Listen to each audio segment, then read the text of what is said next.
Lucas, capítulo de número 11.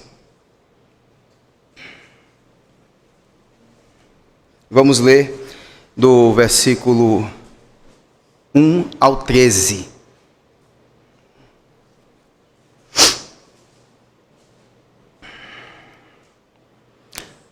A palavra de Deus afirma: de uma feita estava Jesus orando em certo lugar. Quando terminou, um dos seus discípulos lhe pediu: Senhor, ensina-nos a orar, como também João ensinou aos seus discípulos. Então, ele os ensinou: quando orardes, dizei: Pai, santificado seja o teu nome, venha o teu reino. O pão nosso cotidiano dá-nos de dia em dia. Perdoa-nos os nossos pecados, pois também nós perdoamos a todos os que nos devem, e não nos deixe cair em tentação.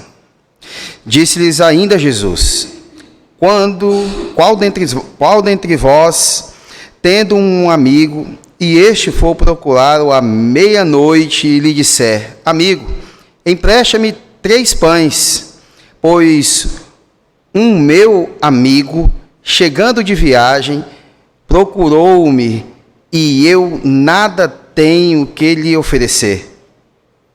E outro lhe responda lá de dentro, dizendo: Não me importunes, a porta já está fechada, e os meus filhos comigo também já estão deitados.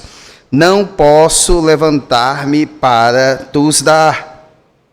Digo-vos que, se não se levantar para dar-lhes por ser seu amigo, todavia o fará por causa da importunação, e lhes dará tudo o que tiver necessidade. Por isso vos digo: pedi, dá-se-vos-á, buscai e achareis, batei e abre-se-vos-á. Pois todo o que pede recebe, o que busca encontra, e a quem bate abre-se-lhe-á. Qual dentre vós é o pai, que se o filho lhe pedir pão, lhe dará uma pedra? Ou se lhe pedir um peixe, lhe dará em lugar do peixe uma cobra? Ou se lhe pedir um ovo, se lhe dará um escorpião? Ora, se vós, que sois maus, sabeis dar boas dádivas aos vossos filhos, quanto mais o Pai Celestial dará o Espírito àquele que lhe o pedirem. Senhor nosso, Deus abençoador, Deus bondoso, Deus que fala ao nosso coração e nos ensina o que é necessário para o nosso dia a dia e para a nossa vida a seguir contigo, nós te pedimos e clamamos que tu, ó Pai, fale aos nossos corações e possamos entender a tua palavra. Que o teu Santo Espírito haja no nosso meio, ó Pai amado. Apesar, ó Pai amado, daquele que prega, que é um ser humano que peca, que é limitado, ó Pai amado, e totalmente necessitado da tua ação. Age, Senhor, no nosso meio, em nome de Jesus. Amém. Meus irmãos, já aqui diante de nós, o texto que nós lemos, temos uma certa estrutura em meio a toda a questão aqui do Senhor Jesus. É pedido que o Senhor Jesus, ensine a orar aos seus discípulos. Eles necessitam disso, reconhecem a necessidade disso, mas Jesus, além de lhe dar um modelo de oração, ele também lhe dá exemplos práticos nessa vida. E no meio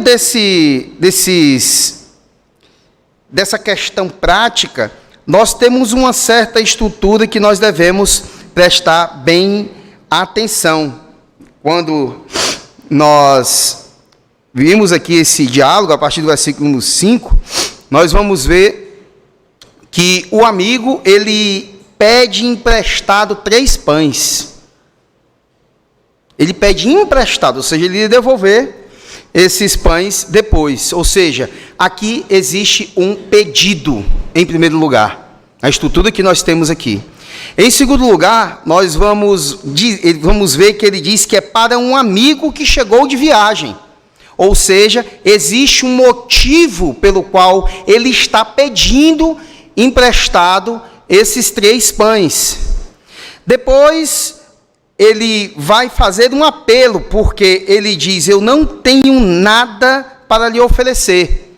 Nessa estrutura, a gente já vê esses 3 pontos. Só que o sujeito vai lhe responder de dentro da casa. Ele diz: não me importunes. É o dever que ele tinha, mas ao mesmo tempo é rejeitado por aquele homem. E ele vai dizer o motivo para essa rejeição, da mesma forma que existiu também um motivo para o pedido. O sujeito vai dizer o motivo pelo qual ele está rejeitando esse pedido, porque ele vai dizer que a porta está fechada. E os filhos dele também, com ele, estão à cama, a dormir. Então, o pedido aqui é recusado quando ele diz que não pode se levantar, nem lhe dar nada. Mas depois,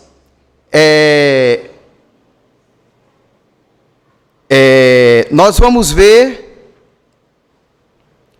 o seguinte: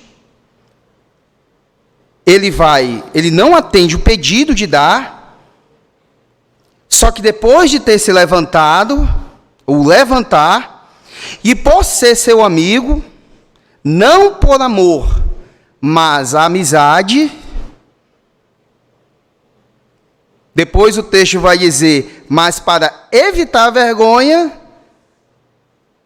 por amor, a honra, se levantará e lhe dará o que quiser. O pedido será concedido nesse momento. Nós temos aqui, para acontecer isso, uma palavrinha-chave no versículo número 8, para ele fazer isso, esse homem dar, é a questão da importunação. Por causa disso, ele dará e fará o pedido, aquele pedido do homem. E essa palavra ela acontece apenas uma vez em todo o Novo Testamento. Então aqui, diante de nós, está o começo de algo, o começo de Jesus como mestre. No versículo de número 1, nós vamos ver que Jesus, de uma feita, estava Jesus orando em certo lugar, no versículo número 1. No início do ministério do Senhor Jesus, ele concentra-se muito em seus feitos, prodígios, sinais, milagres ali acontecidos. Aqui na estrutura toda de Lucas, do capítulo 4 até o capítulo 10, especificamente no versículo 42, nós vamos ver essa questão dos feitos de Jesus. Mas agora, a partir de agora, de forma mais eloquente, a caracterização de Jesus como um mestre começa a emergir, começa a surgir esse Jesus mestre. Esse Jesus mais filosófico, esse Jesus mais didático, esse Jesus que de fato ensina aos seus discípulos. Os ensinamentos dos capítulos 11 até o 19 apresentam o ensino de Jesus sobre oração, que é agora do presente momento, perseverança, também nós vamos ver, vai falar sobre demônios, sobre lei, sobre mordomia e a vinda do reino. E até relacionamentos familiares, fé e destino futuro. Isso tudo vai permear os ensinos de Jesus do capítulo 11 até o capítulo 19. Só que o texto que nós temos aqui traz-nos verdades importantes sobre oração. Algo importantíssimo para nós no dia a dia, que os discípulos facilmente o reconheceram. E Jesus também, ele coloca isso como primazia, ou seja, algo que tem que fazer parte da vida do cristão. Do versículo de número 1 ainda, nós vamos ver o discípulo dizendo, um dos discípulos lhe pediu, Senhor, ensina-nos a orar como também João ensinou aos seus discípulos. João Batista é mais conhecido nos evangelhos como um profeta e um pregador. A gente viu todo aquele discurso que ele tinha e que ele falava a verdade, doa a quem doer. Porém, os discípulos de Jesus fazem referência a ele como um homem de oração que ensina os seus discípulos a orar. Aqui os discípulos de Jesus não pedem que ele ensine a pregar, nem a realizar milagres. Eles não fizeram esse pedido. Mas eles pediram simplesmente que o Senhor Jesus ensinasse a orar. Mas o que é que motiva os discípulos a querer se matricular nesse tipo característico de discipulado? Nessa escola da oração? Exatamente o exemplo de Jesus como um homem de oração, como alguém que ora. Lucas é o evangelista que, descrevendo Jesus como um homem perfeito, ressalta sua intensa vida de oração. Em vários momentos no evangelho de Lucas, ele cita isso. Talvez seja o evangelho que mais cita essa prática do Senhor Jesus. O capítulo 3, versículo 21. O 5, do 15 ao 17. O 6, do 12 ao 13. E daí por diante. Se estende até o versículo número 40 do capítulo 23, que são vários momentos em que o Senhor Jesus está orando e que é citado por Lucas. Se Jesus Cristo, o homem perfeito e filho do Altíssimo, não abriu mão de uma vida de oração nos seus dias aqui de ministério em carne, naquele momento histórico, quanto mais nós que somos fracos. A palavra de Deus até no capítulo 15 de Romanos, versículo número 1, diz, mas nós que somos fracos, e a palavra de Deus vai declarar isso sem utilizar exatamente ipsilíteres essas palavras, mas vai declarar a nossa fraqueza, a nossa necessidade do poder do Espírito Santo em nossas vidas, do esclarecimento da palavra de Deus, para que possamos viver. E ainda a Escritura vai dizer que aqueles que pensam que estão de pé, cuide para que não caia. Então nós somos fracos. Se Jesus, o nosso mestre e maior exemplo, orava, porque nós não o vamos fazer. Então, aí Jesus ele vai dar um modelo de oração para eles. Um modelo,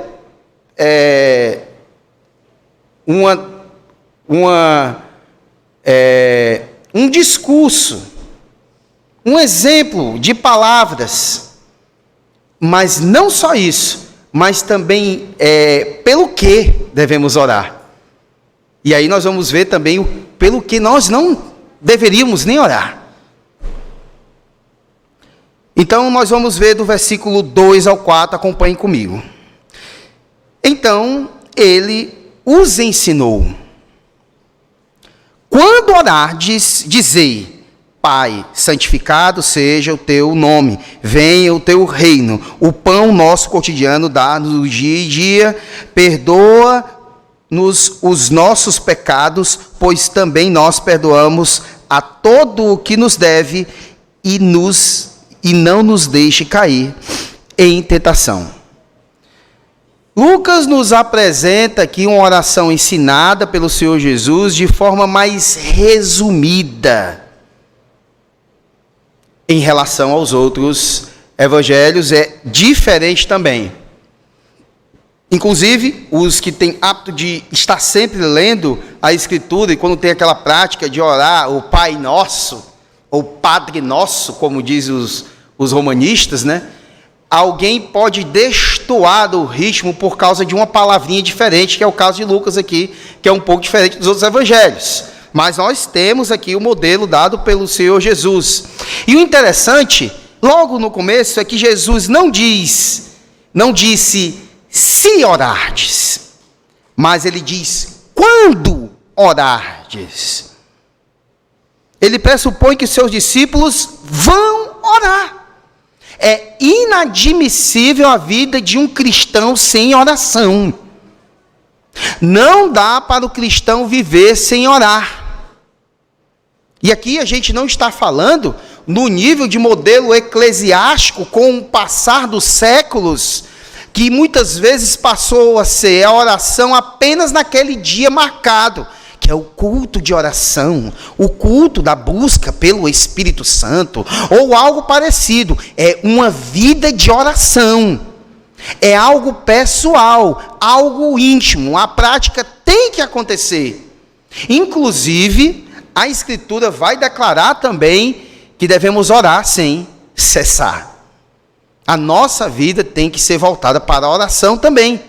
Muitas vezes, com a transição de modelo teológico que a igreja que a pessoa está servindo segue, já muda essa questão da vida de oração. Vocês notaram que muitas vezes a pessoa está no meio pentecostal, e aí o sujeito ora todo dia. Na igreja, porque tem vários ciclos de oração, também tem a prática de orar muito e bastante em casa, e às vezes fazem coisas que os puritanos faziam e que a gente que estuda a teologia puritana não faz. Chegar e dobrar os joelhos literalmente na igreja, porque está num ajuntamento santo, num local em que o Espírito Santo de Deus age em nossas vidas e que o cabeça naquele momento está a conduzir todo o seu rebanho, o coração deles, a mente deles, o entendimento da pregação da palavra e tudo o que acontece no culto. Então, há um rompimento estranho. Quando se aprende mais, se lê mais da palavra, tem melhor ensinamento, vai se abandonando a vida de oração. Então, Jesus diz, quando orar, não é se orar, faça aí não, quando orar. Ou seja, tem que fazer parte de nossa vida. Então, Jesus ainda ensina que nosso relacionamento com Deus é fundamental. E é fundamento de nossa vida de oração, pois devemos nos aproximar de Deus como nosso Pai, para santificar seu nome e buscar o seu reino. Em aramaico, na fala, certamente era Abba, a palavra dita por ele. Alguns traduzem por paizinho, uma forma bem íntima, uma forma aproximada, algo de participação cotidiana.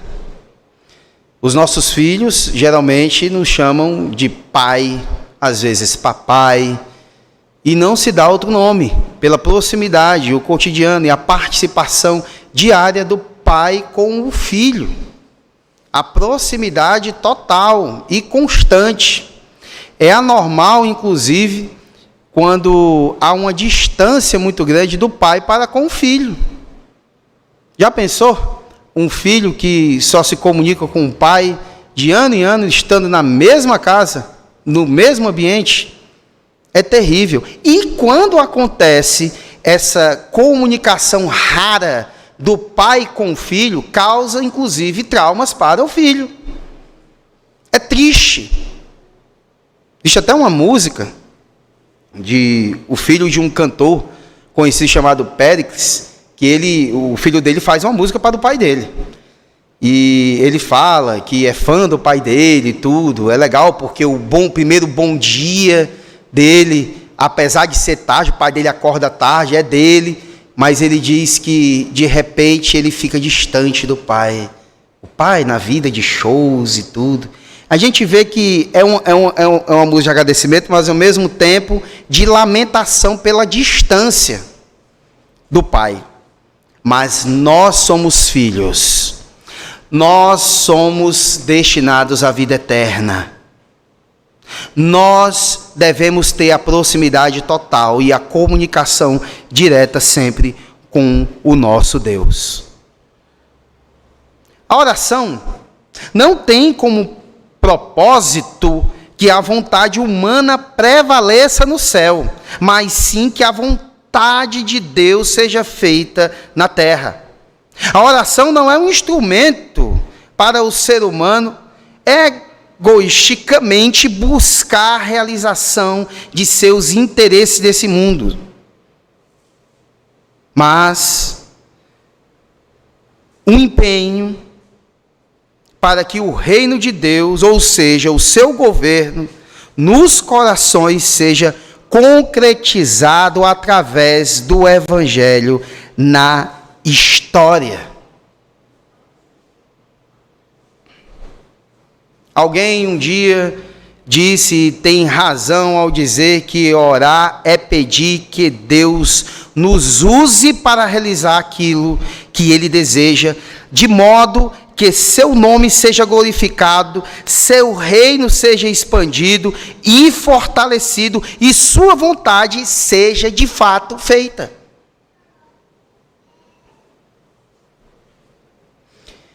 Jesus também deixa claro que devemos buscar as coisas espirituais antes das coisas materiais. Em primeiro lugar, isso. Não é só na palavra e discurso, no Sermão do Monte, buscar em primeiro lugar o reino de Deus e sua justiça, e as demais coisas vos serão acrescentadas. Na oração aqui, nas palavras de Jesus, também deixa isso claro. Deus deve vir antes de nós. Os interesses do céu devem ter prioridade aos interesses da terra. William Barclay diz que a oração cobre a vida toda, a necessidade presente, o pecado passado e as tentações futuras. Então, em primeiro lugar, dessa questão da necessidade presente, devemos pedir que Deus supra nossas necessidades diárias, e não nossa ganância insaciável. Em primeiro lugar, nossas necessidades diárias, e não os nossos desejos vãos. Em segundo lugar, nessa questão do pecado passado, devemos pedir que Deus nos perdoe os pecados, como também perdoamos a todos os que nos devem. Nós perdoamos, né? Todos que nos devem, né? Nós temos praticado, não é? A questão do perdão com aquele que nos fizeram mal. Temos? Se não temos, devemos fazer. Em terceiro lugar, essa questão das tentações futuras. Devemos pedir proteção moral e espiritual, rogando ao Pai que nos livre das ciladas do diabo, do laço do passarinheiro, das ardis tentações do maligno.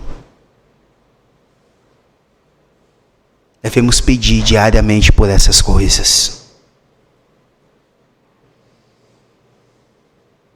O modelo de oração do Senhor Jesus, ele coloca essas coisas como primazia, e não outras.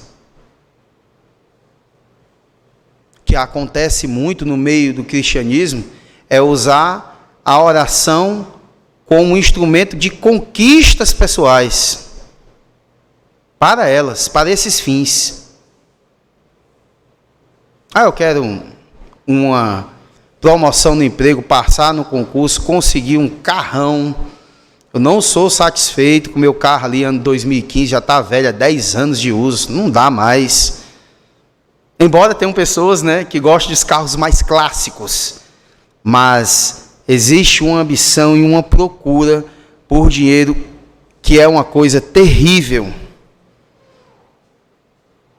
E aí, nós vamos ver no modelo do Senhor Jesus, essa questão de primazia das coisas do alto, das coisas da vida em relação à santidade, da questão de exaltar ao Senhor em primeiro lugar e buscar a Deus. Mas aí nós temos do versículo 5 ao 8, essa questão da perseverança na oração. Acompanhe comigo do 5 ao 8 que diz o texto. Disse Jesus ainda: qual dentre vós, tendo um amigo, e este for procurá-lo à meia-noite, e lhe disser: amigo, empresta-me 3 pães, pois um meu amigo, chegando de viagem, procurou-me e eu nada tenho que lhe oferecer. E o outro lhe responda lá de dentro, dizendo: não me importunes, a porta já está fechada, e os meus filhos comigo também já estão deitados, não posso levantar-me para te dar. Digo-vos que, se não se levantar para dar-lhes por ser seu amigo, todavia o fará por causa da importunação, e lhe dará tudo o de que tiver necessidade. Jesus conta aqui uma parábola para ensinar, por contraste, a necessidade de perseverar em oração. Deus não é como esse vizinho indisposto e rabugento que está deitado com os filhos, com a porta fechada e sem disposição para se levantar. Deus não é assim. Este, mesmo sem nenhuma disposição, em virtude da insistência do amigo, atende ao seu pedido. Deus, porém, não está deitado à meia-noite. Sua porta nunca está fechada para nós. Sua disposição de nos atender e suprir nossas necessidades é constante, ininterrupta, sempre acontece. Embora a resposta muitas vezes seja não, por causa de não sabermos como pedir.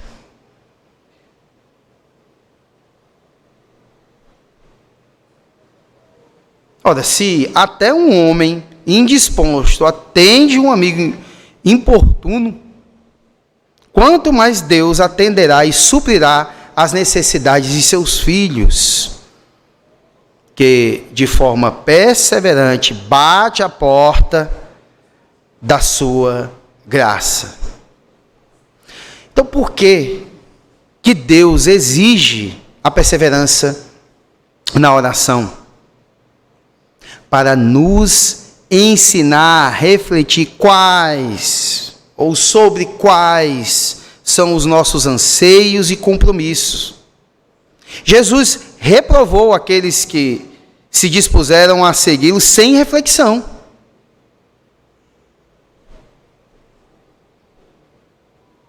A oração que Deus atende não é uma oração tépida,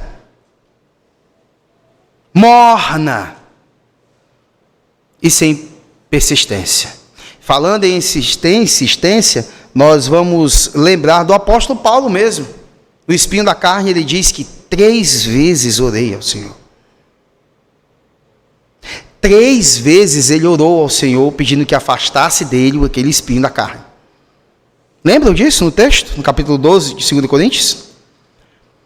Para um judeu, um homem sério, em que não há dolo, um homem em que já vem daquela tradição, é discípulo de Gamaliel, ele era fariseu zeloso. A prática de orar uma vez era comum, porque orava com certeza que o Senhor ia responder. Ele orou 3 vezes. Aquilo é um ato insistente. Ele importunou o Senhor naquele momento, com aquela oração. Mas a resposta não foi do jeito que ele queria.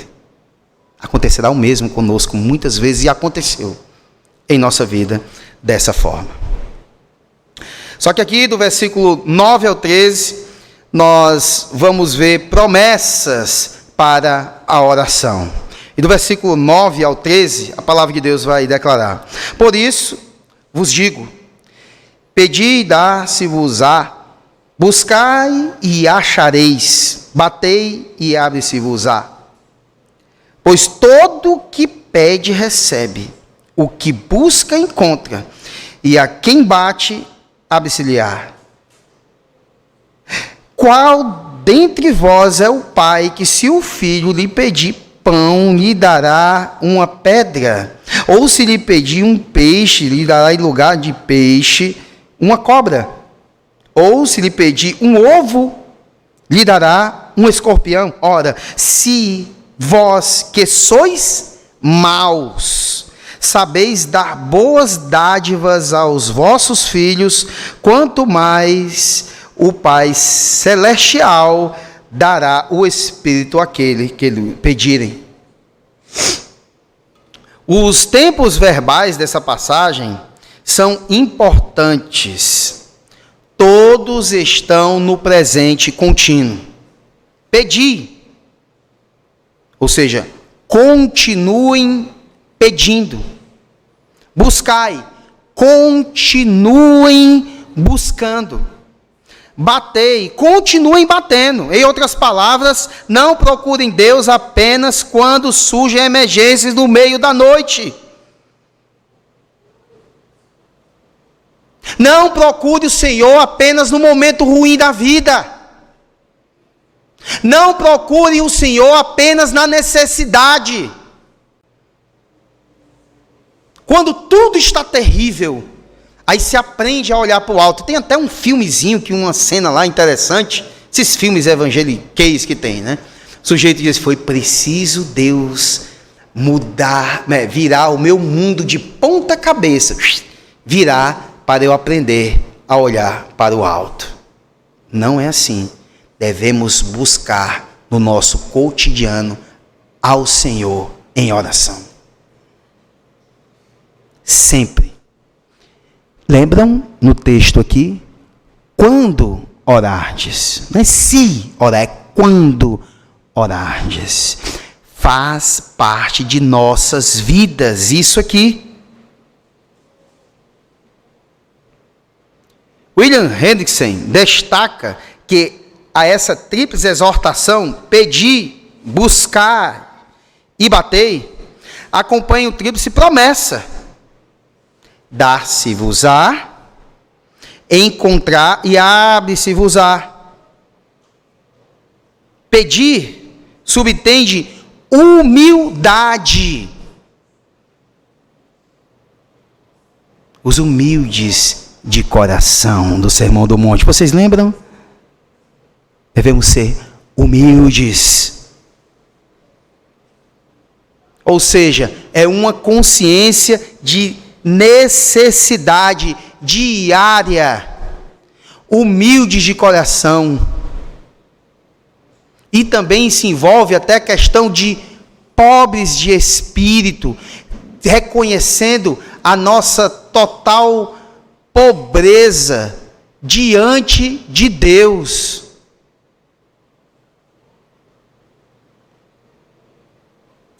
Buscai, que nós vamos ver, buscar é pedir, mas agir. Lembra que oração, oração, é orar com ação. Agir também. Fazer esse esforço. Orar a Deus, pedir a Ele, agir. Bater é pedir mais que agir, mas perseverar. A lição sobre a oração encerra com uma ênfase sobre Deus como Pai. Aqui do 11 ao 13, ele vai usar e dizer: qual dentre vós é o Pai? E depois, no final, ainda vai dizer que o nosso Pai Celestial, se aqui na terra o pedido dos filhos já exerce grande poder sobre os pais, a oração dos filhos de Deus move o coração do Pai do céu com muito mais intensidade. Se o filho, ele coloca esse modelo, porque todo pai sabe como é o seu próprio agir com o pedido dos seus filhos. Se o seu filho pedir, geralmente não se recusa. Se for uma coisa boa e necessária para ele, ele dá.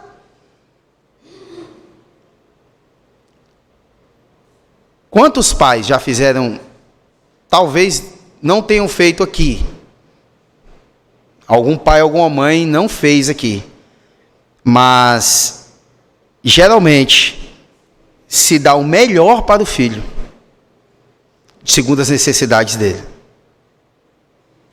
Às vezes uma mãe ou um pai deixa até de comer para que seu filho possa comer. Eu já flagrei minha mãe fazendo isso comigo já no passado. Não comendo para eu comer.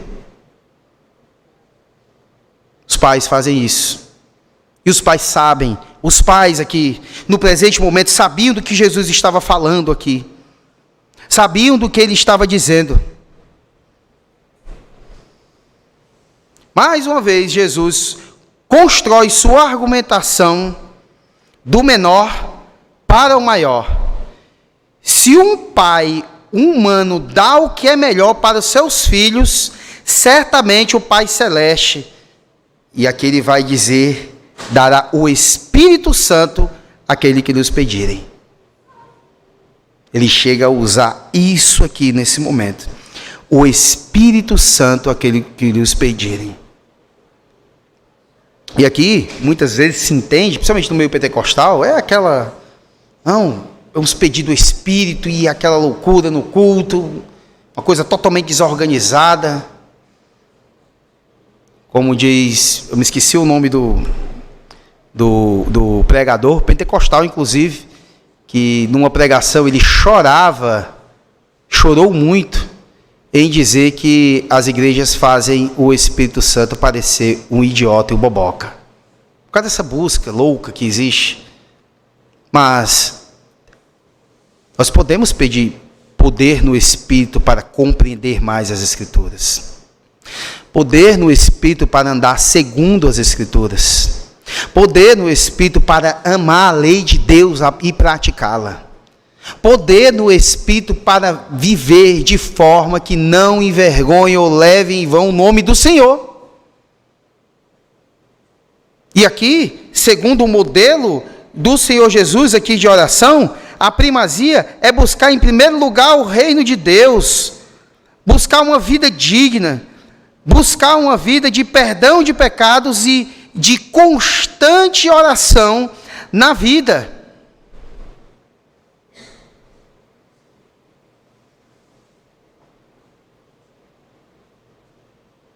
O bem que Deus faz a seus filhos não é deixado em termos gerais.